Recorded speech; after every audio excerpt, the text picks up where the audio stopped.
porque vamos a ver algunas ideas para superarnos antes de que la crisis nos supere. La verdad que en esta historia que vamos a ver, ya la crisis había llegado a un punto en el que, podíamos decir, estaban superados. La crisis había logrado superarlos. En esta situación, la vamos a ir leyendo la historia, vamos a ir comentando algunas cosas. Es una historia que ocurrió hace mucho tiempo, cuando las ciudades eran amuralladas, ¿sí? Y la forma de atacar una ciudad, como no se podía entrar a la ciudad, no se podía acceder a ella porque tenía la muralla, se cerraban las puertas, era una forma de defensa. Entonces la forma de poder atacar una ciudad era rodeándola y no dejando que la gente salga a trabajar, a producir en el campo, a traer agua. Si tenían suministros de agua, se acababan. Entonces, esto era lo que se hacía y esto fue lo que ocurrió acá en Segunda de Reyes en el capítulo 6. Y dice, ¿lo tienen? Se los leo, pero pongan atención. Después de esto sucedió que el rey Ben-Hadad de Siria reunió a todo su ejército para ponerle sitio a Samaria. Eso es lo que les estaba diciendo, para rodearla la ciudad y no dejar que nadie entrara o saliera, que no se traigan alimentos, que no haya lo necesario para vivir. A consecuencia de aquel sitio, del hecho de tenerla rodeada, hubo mucha hambre en Samaria al grado de que la cabeza de un asno se vendía en 80 piezas de plata y un puñado de estiércol de paloma costaba 5 piezas de plata, ¿sí? Es decir, se está dando acá lo que se conoce como oferta y demanda, ¿sí? Cuando empieza a escasear algo, empieza a estar más caro y cuando sobra, empieza a bajar, ¿no? Entonces, como no había para comer, ¿sí? Todo se empezó a poner muy caro porque la gente no podía acceder y el que tenía algo lo vendía recontra caro. Así que esto estaba pasando acá y fíjense que una cabeza de un asno, un pedazo de asno, costaba 80 piezas de plata, es decir, una fortuna para lo que era aquel momento, y un puñado de estiércol de paloma, que no es caca de paloma por la duda, le aclaro, es una expresión que se utiliza para hablar de semillas o de cosas así que no tenían mucho valor, pero a eso que normalmente no tenía mucho valor, costaba 5 piezas de plata. Es decir que nadie podía acceder, ya los que podían comprar algo ya lo habían comprado, y bueno, entonces eso había hecho que realmente esta crisis había estado avasallando a la gente estaba desesperada. Fíjense esta mujer que sigue después. A ver, el rey de Israel, que estaba caminando cerca de la muralla, le dijo, Señor mío, rey mío, salvanos. Pero el rey le contestó, si el Señor no te salva, si Dios no te ayuda, que te ayude Dios, porque yo no puedo hacer nada, porque no hay trigo, no hay provisiones, no hay nada para dar, así que te ayude Dios, ¿sí? No sé si han escuchado eso, que Dios lo ayude, que Dios te ayude, era acá en este caso. Si no te ayuda Dios, olvídate, arreglate como puedas, les está diciendo, ¿no es cierto? Entonces, le pregunta igual, ¿qué te pasa? Y ella le responde, una mujer me dijo, trae acá a tu hijo, vamos a comerle. Fíjese, estamos describiendo la crisis que había, ¿sí? en esta ciudad, en esta región. Al punto de llegar al canibalismo. ¿Sí? Hay que estar mal, ¿no? Hay que tener, la verdad que hay que estar en una situación muy crítica para llegar a comerse a una persona. ¿Sí? No debe ser, a veces cuesta tragarse a alguien, imagínense. la verdad que llegar a esta situación de tener que matar a alguien para comérselo realmente es crítica.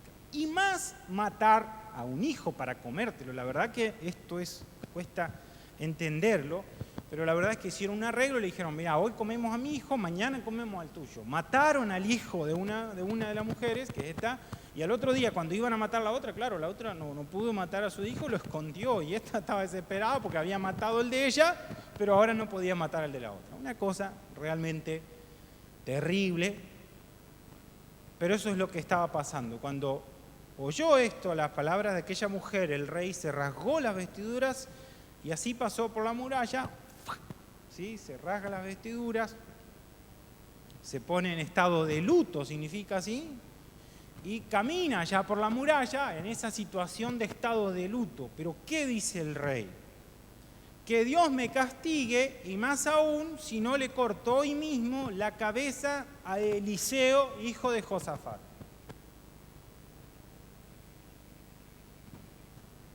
Así que el tipo iba caminando por la muralla en estado de luto, ¿sí? Con la ropa rota,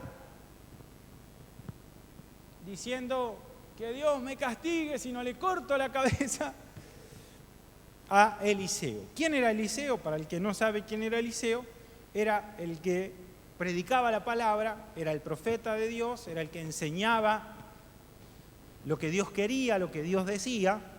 Ese era el profeta Eliseo. Y este hombre, el rey, dice, si no le corto la cabeza, que Dios, ¿sí?, me castigue, ¿sí?, porque Eliseo en realidad es el culpable de todo esto. Eliseo estaba sentado en su casa en compañía de los ancianos cuando el rey envió a él un emisario. ¿Qué pasa acá? Lo primero que hace el rey es culpar a otra persona por la situación. A tal punto de que manda a alguien para matarlo.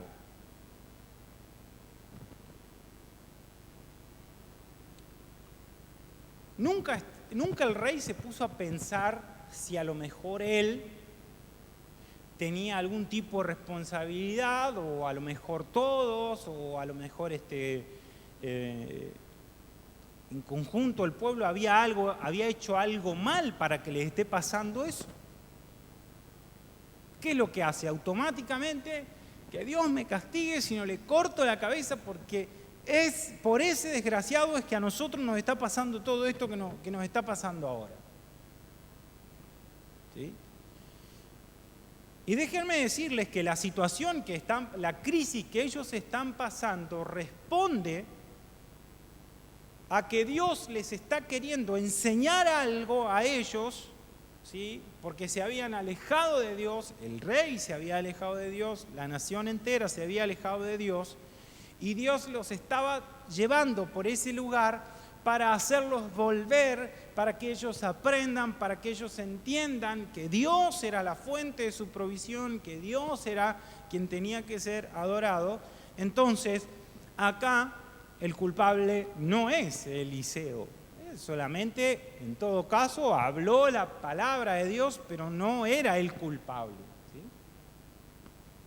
Y la verdad que a este rey, el hecho de que estuviera culpando a Eliseo, lo hacía llegar al punto de no darse cuenta cuál podría ser la parte que él podría llegar a solucionar, qué podría ser, qué parte de responsabilidad tenía él en toda esa situación.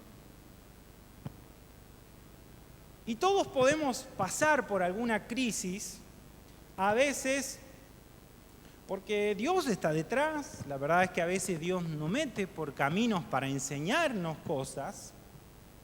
A veces tal vez es por otra situación externa, pero nos viene la crisis. Y una de las cosas que tenemos que hacer es no buscar culpables. Primero, lo que tenemos que hacer es analizarnos nosotros. Desde ya que puede haber responsabilidad siempre, obviamente, pero cuando nosotros lo único que hacemos es echarle la culpa a otro por la situación en la que nosotros estamos, nos perdemos de vista encontrar alguna solución donde nosotros podemos ser parte de esa solución. Y eso le pasa a este rey. Como él está culpando al otro y está diciendo que Dios me castigue porque yo tengo que...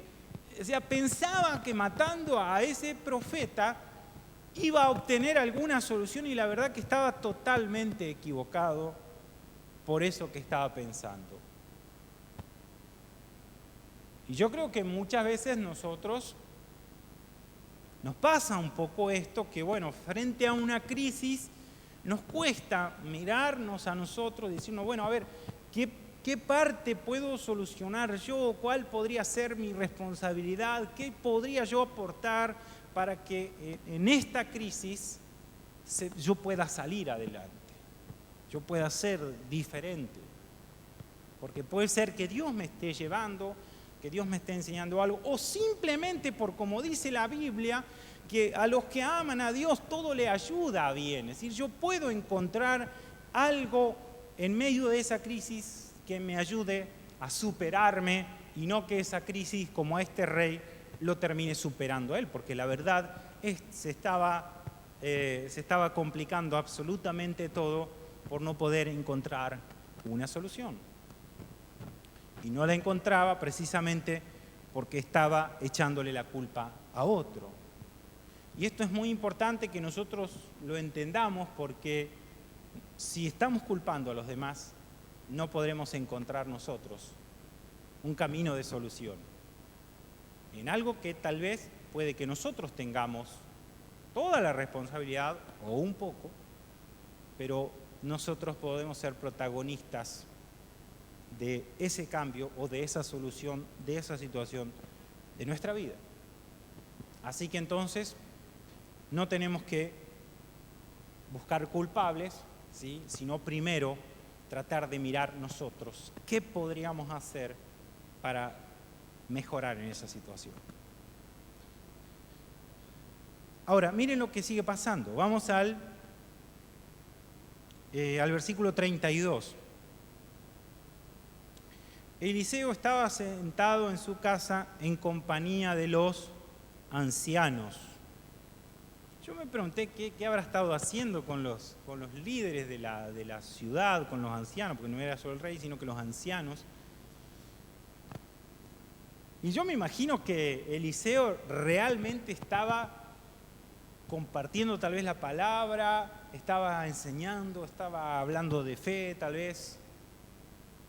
Estaba allí en esa situación, estaba en el lugar donde se tenía que estar. El rey estaba echándole la culpa a quien no tenía la culpa, ¿sí? Y por lo tanto no podía llegar a encontrar una solución. Hubiese sido diferente si el rey estaba acá con los ancianos tratando de armar una estrategia, tratando de armar algo para salir de esa crisis, de esa situación en la que están, ¿sí? Pero bueno, Eliseo sí está acá y el rey manda a alguien a buscar porque no lo quiere, le está echando toda la culpa a Eliseo. Pero antes de que el emisario llegara, Eliseo le dijo a los ancianos: ¿ya vieron cómo este asesino ha mandado a un hombre a cortarme la cabeza? Fíjense bien, y cuando llegue su emisario, cierren la puerta y no lo dejen entrar. Tras ese hombre se oyen los pasos de su amo. Así que habían mandado a buscarlo, pero ya iba él también. Aún estaba Eliseo hablando con los ancianos cuando llegó el emisario del rey y dijo: fíjense, esta calamidad es parte del Señor. ¿Qué más se puede esperar de él? El tipo ya dice: listo. Esto en realidad Dios me lo mandó y yo no puedo hacer nada. Eso es lo que está diciendo este hombre. Fíjense lo que se respiraba en esos lugares. Fíjese, tenemos un rey o una persona que está echándole continuamente la culpa a los otros, no puede ver lo que él hizo mal, puede que los otros tengan responsabilidad, pero la verdad, él también obviamente la tenía. Y acá una persona cercana a él está diciendo: no, esto lo mandó Dios, nada, olvídate de Dios. Ya no puedo esperar más nada de Dios. ¿Qué más puedo esperar de Dios? Dice, ya está. Dios no va a hacer más nada. Dios no va a actuar esto lo mandó él y esto se fue al, como se decía, ¿no?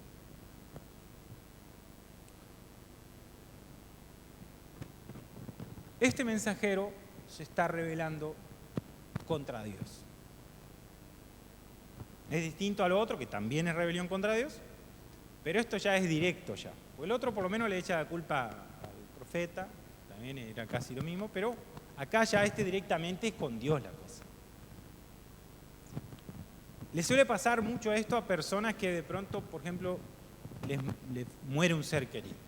Les muere un ser querido y entonces se rebelan contra Dios porque Dios no hizo nada. Con gente que tal vez emprendió algo y emprendió alguna situación en negocio, le fue mal y Dios, no, Dios, esto me lo mandó Dios, yo no quiero saber más nada con Dios. O aquel que, no sé, inició una relación en su vida, pensó que estaba todo bien, que iba todo para adelante, pero todo salió mal. Y como todo salió mal, vino la crisis y no esperó más en Dios. Como no esperó más en Dios, cuando uno no espera más en Dios, uno deja de hacer las cosas de Dios, deja de seguir los caminos de Dios y sigue otro camino. Empieza a hacer otras cosas que hacen más mal a mi vida, que van en contra de la voluntad de Dios, porque yo ya no espero más en Dios. Yo ya no espero que Dios me solucione, que Dios me ayude, que Dios me dé una mano, porque en realidad Dios es el culpable de esto, entonces ¿qué me va a ayudar? Y eso nos hunde en la crisis peor. Imagínense que todo esto se respiraba ahí. ¿Qué posibilidad había de armar una estrategia, de hacer algo para salir de esa situación? ¿Qué posibilidad puede haber cuando ya dejamos de esperar en Dios? ¿Qué posibilidad puede haber de que vamos a orar, de que vamos a pedirle a Dios si hemos perdido la esperanza de que Él haga algo por nosotros? Ya no esperamos más en Dios. Entonces, cuando no esperamos más en Dios, la verdad es el momento donde la crisis ya nos está absolutamente superando y es difícil salir ahí cuando estamos culpando a Dios por lo que a nosotros nos pasa, porque creemos que Dios nos dejó, creemos que Dios nos abandonó, creemos que Dios no nos escucha, creemos que Dios ya no nos va a dar atención porque ya tanto tiempo le estuvimos pidiendo. Ya tanto tiempo estuvimos pidiendo por algo, por esa situación y no la pudimos superar y hace tiempo ya y por lo tanto ya dejamos de esperar en Dios. Y es ese momento cuando esa situación nos traspasa. Pero si vos decidís seguir esperando en Dios y seguir confiando en Dios y aprendiendo y no echándole la culpa a los otros, entonces es en ese punto donde te estás superando. Es en ese punto donde estás creciendo, es en ese punto donde te estás desarrollando. Ahora fíjense en el capítulo 7 lo que sigue ahí. Entonces Eliseo le dijo, oigan la palabra del Señor. Oh, acá se pone terrible, esto es tremendo. Así ha dicho el Señor, mañana a esta hora 10 kilos de flor de harina se venderán en las puertas de Samaria por una moneda de plata. Y también por una moneda de plata se comprarán 20 kilos de cebada. Tan loco, pues si no podías comprar ni un puñadito con 5 monedas de plata, ¿de dónde se va a sacar semejante cantidad de alimento para que baje el precio, para que se te vaya para todo, para que valga tan poco? Está totalmente loco este hombre. No puede llegar a decir eso, se está burlando de todos pareciera. Y eso es lo que piensa el ayudante del rey cuando le responde en el versículo 2, si en este momento el Señor abriera las ventanas de los cielos, sucedería lo que dice, pero vos estás loco, si ni aunque Dios abriera la ventana de los cielos no puede pasar eso. Y les dice, vos lo vas a ver, vos vas a ser testigo, pero no vas a comer de ello. Y acá hay otro punto, 2 puntos más. Y este es un error que generalmente cometemos en medio de la crisis, es que caemos en el pesimismo. y ya no creemos.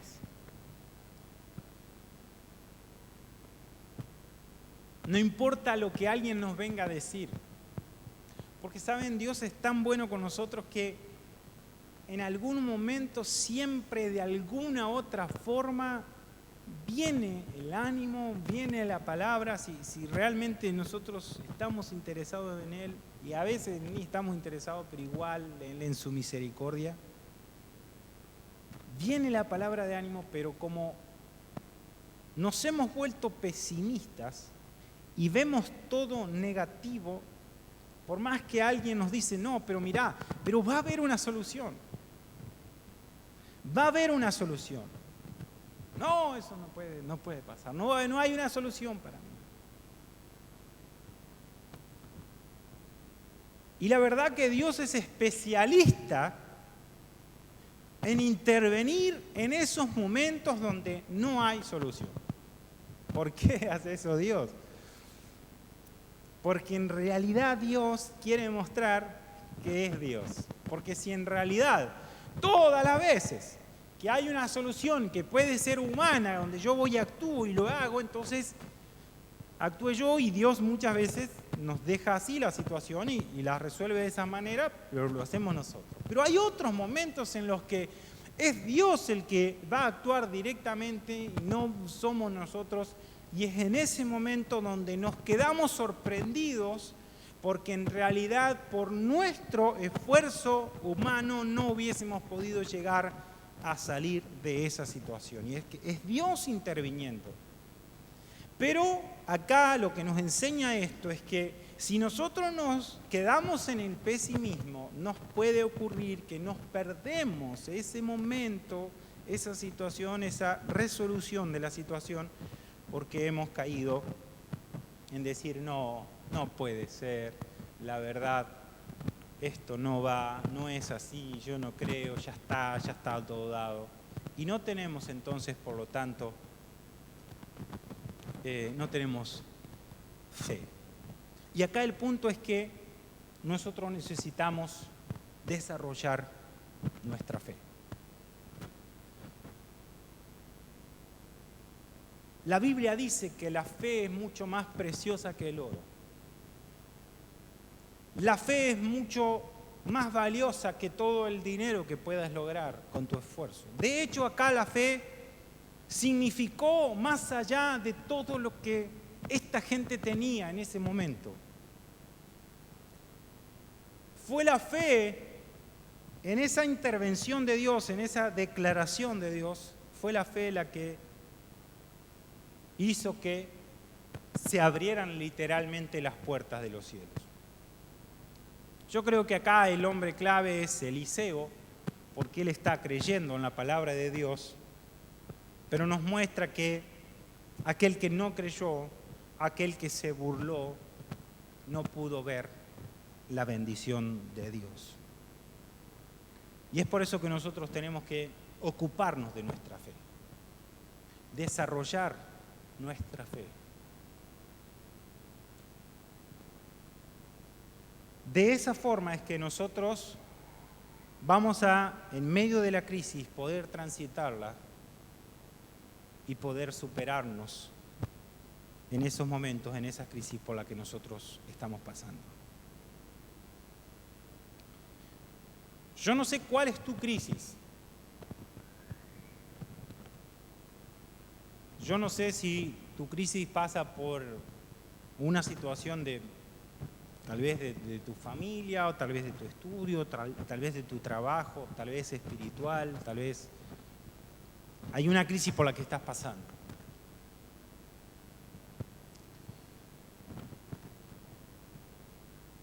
Y yo no sé en cuál de los puntos estos que vimos tal vez te estás deteniendo. Porque tal vez estás culpando a otros por la crisis. O tal vez estás culpando a Dios y decís, Dios no me ayuda. O tal vez ya has perdido toda fe y ya no podés creer, ya no hay en vos una pizca de decir, bueno, sí, esto se puede solucionar. Yo no sé en cuál estás ahí. Espero que te hayas identificado en estos minutos para que puedas salir de eso, superarte y ir a la parte de la fe. Porque todo esto otro lo superamos confiando en Dios y poniéndonos en marcha. La historia termina con que 4 leprosos estaban allí y dijeron, listo, ya está, ya nos morimos, no hay más nada que hacer, vamos a los enemigos, ya está. Fueron allá y encontraron lo que Dios había hecho y estaba todo allí, estaban todas las provisiones que el pueblo estaba necesitando. Así es como concluye esto, con la solución a esta crisis. Así que yo quiero desafiarte en esta noche a que vos puedas creerle a Dios más allá de tu crisis. Ahí yo te pongo que tal vez te cueste un poquito, tal vez en esta noche diga, bueno, no sé, capaz que sí, por ahí me cuesta un poco, pero tal vez puedas inspirarte buscando ejemplos de fe. Este es un ejemplo de fe, pero hay otros en la misma Biblia y hay de otras personas, ¿sí?, que han vivido y que se han superado en medio de las crisis. Busca eso, léelo, animate, trata de que adentro tuyo se crezca algo, se desarrolle algo de eso bueno, de esa fe, de ese creer en Dios, de ese confiar que hay solución para tu problema, para tu crisis. Yo anhelo, yo deseo que cada uno de ustedes, yo para mi vida y juntos como grupo, no dejemos que la crisis nos supere, nos levantemos en medio de la crisis, asumiendo nuestras responsabilidades, creyendo en Dios y amando a Dios con todo nuestro corazón. Vamos a orar ahí donde estás. Tal vez ponete de pie.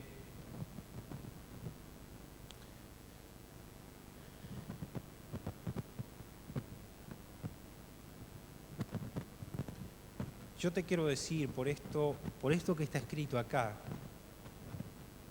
que mañana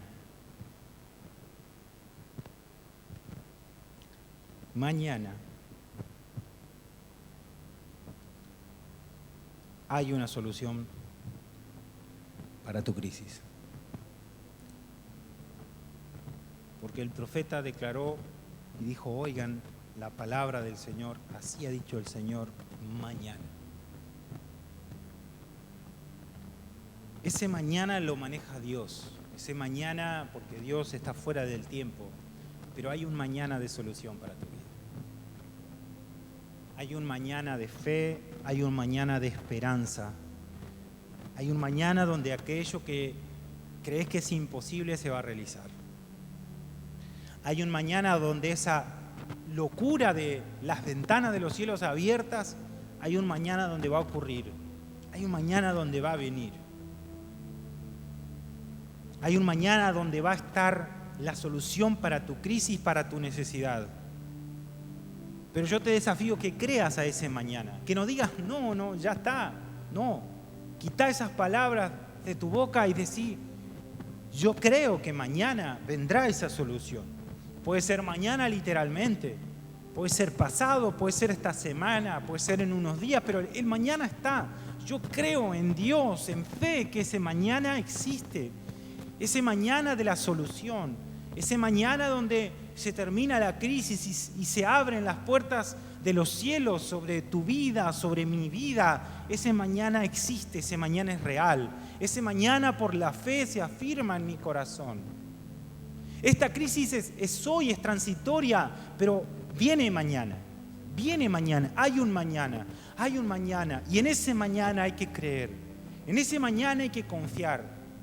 En ese mañana donde vas a encontrar la forma, la estrategia, va a ser tal vez de una forma cotidiana. Estos 4 leprosos estaban allá y dijeron, listo, ya está, vamos, nos la jugamos, listo, ya fue. Pero fue en ese andar que encontraron ese mañana. Ese mañana había llegado. Y ese mañana va a llegar para tu vida. Ese mañana está a las puertas. Y yo te animo a creer a creer que eso vendrá, que esa solución vendrá. Tal vez es paz para tu vida, tal vez es sanidad para tu vida, tal vez es provisión para tu vida, tal vez es un noviazgo, tal vez es, no sé, algún proyecto, tal vez es, no sé, una materia, una carrera.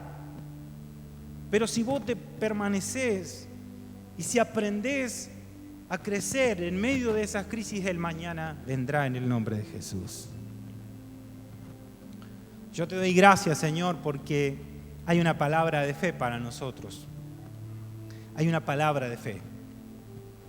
Y nos tomamos, Señor, de esa palabra, de que mañana va a venir la solución para nuestras crisis. A cada uno será un mañana diferente, pero ese mañana vendrá. Algunos tendremos que caminar más o menos, pero ese mañana viene. Ese mañana está cerca. Ese mañana está controlado por Dios. Y es en Él el que tenemos que confiar de que va a venir la solución. Gracias, Señor. Gracias por tener un mañana. Gracias por tener un tiempo de solución para nosotros. Gracias porque la crisis nos lleva hacia vos. Gracias porque la crisis nos ayuda a superarnos, pero ayudarnos a entender ese camino de superación, de no culpar a otro, de no culparte a vos, de no caer en el pesimismo, en la incredulidad. Señor, que podamos caminar esa crisis con fe, como Eliseo. Él estaba ahí con todos, con la misma crisis, con el mismo hambre, con la misma necesidad, pero un día la palabra vino y la palabra era mañana. Y yo creo en esa palabra también, porque tu palabra no va a pasar. Y por eso es que yo creo, Señor, que hay un mañana que nos espera. Hay un mañana de paz, hay un mañana de bendición, hay un mañana de provisión, hay un mañana de solución de las necesidades para cada uno de nosotros. Yo lo declaro en el nombre de Jesús, en el nombre de Jesús. Dale un aplauso a Jesucristo por ese mañana de tu solución, esa mañana de fe, esa mañana donde se van a abrir las puertas sobre tu vida, esa mañana donde se van a saciar tus necesidades. Es esa mañana que vendrá en el nombre de Jesús. Yo lo declaro. Amén y amén.